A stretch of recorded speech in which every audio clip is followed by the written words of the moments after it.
Occasion ఏదైనా location ఎక్కడైనా తెలుగువారి వేడుక అంటే ఆలివ్ మిఠాయి ఉండాల్సిందే. మిఠాయి అంటే ఆలివ్. సత్యయుగంలో హిందూ దేవుడు విష్ణువు యొక్క 4వ అవతారమే శ్రీ లక్ష్మీ నరసింహస్వామి. హిరణ్యకశిపుణ్ణి చంపి భూమిపై మతపరమైన హింసను అంతం చేసి ధర్మాన్ని పునరుద్ధరించి లక్ష్మీ నరసింహస్వామిగా అవతరించి భక్తుల కొంగు బంగారం అవుతున్నాడు. ఇకపోతే మే 11 ఆదివారం లక్ష్మీ నరసింహస్వామి జయంతి కావడంతో దేశవ్యాప్తంగా ఉన్న ఆలయాలలో భక్తులు స్వామివారిని దర్శించుకొని ప్రత్యేక పూజలలో పాల్గొన్నారు.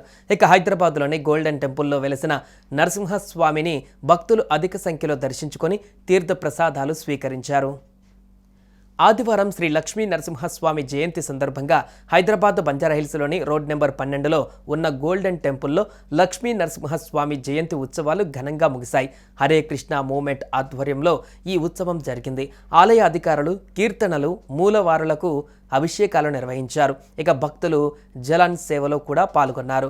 లక్ష్మీ నరసింహస్వామికి మహాభిషేకం, శ్రీ నరసింహ హోమం నిర్వహించారు. జయంతి సందర్భంగా అక్కడ ఏర్పాట్లు చేసిన అన్నదాన కార్యక్రమంలో పిల్లలు పెద్దలు పాల్గొన్నారు. అనంతరం హరే కృష్ణ ఉద్యమ హైదరాబాద్ అధ్యక్షుడు శ్రీ సత్యగౌర చంద్రదాస ప్రభుజీ మీడియాతో మాట్లాడుతూ ఈ గోల్డెన్ టెంపుల్లో శ్రీ లక్ష్మీ నరసింహస్వామి జయంతి ఉత్సవాలు ఘనంగా ముగిశాయని తెలిపారు. రాత్రి 8 గంటలకు ఆనందోత్సవం, శయన హారతి ఉంటుందని అన్నారు. ఈ రోజున ఆ దేవాది దేవుడు ఈ నరసింహ లీలావతారాన్ని తీసుకుని భాగవతోత్తముడైన తన భక్తుడు ప్రహ్లాదును రక్షించిన రోజు మాటిది.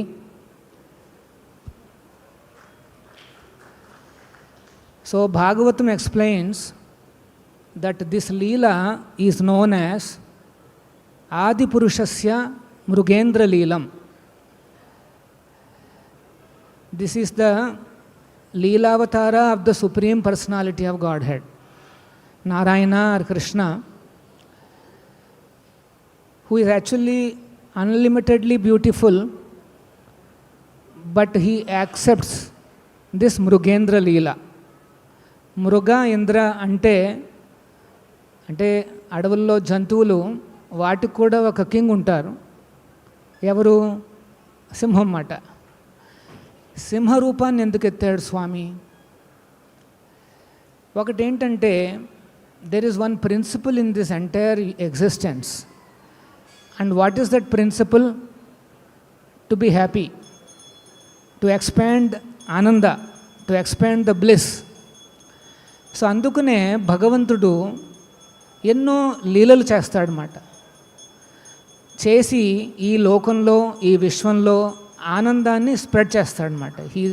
He expands the bliss, happiness of this world.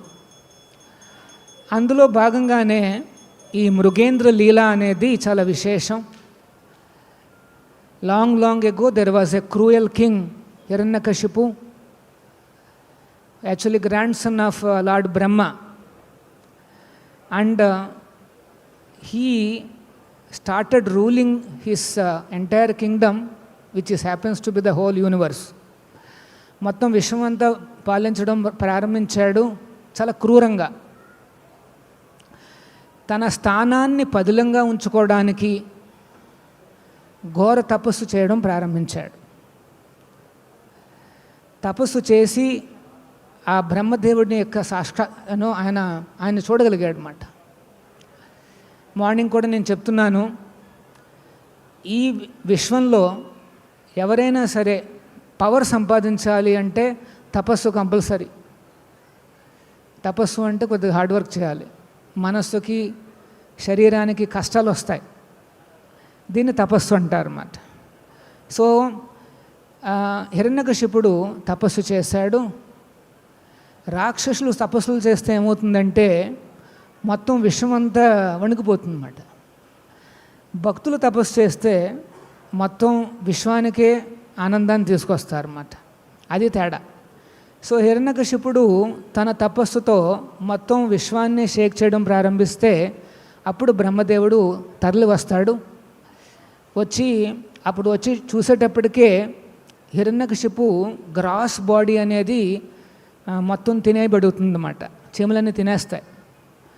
But Hiranyakashipu is still existing in the subtle body, in the pranic body. యాక్చువల్గా మనం చూస్తున్నది ఏంటంటే సుమన్ టీవీలో మీ పర్సనల్ అండ్ బిజినెస్ ప్రమోషన్స్ కోసం కింది నెంబర్కి కాంటాక్ట్ చేయండి.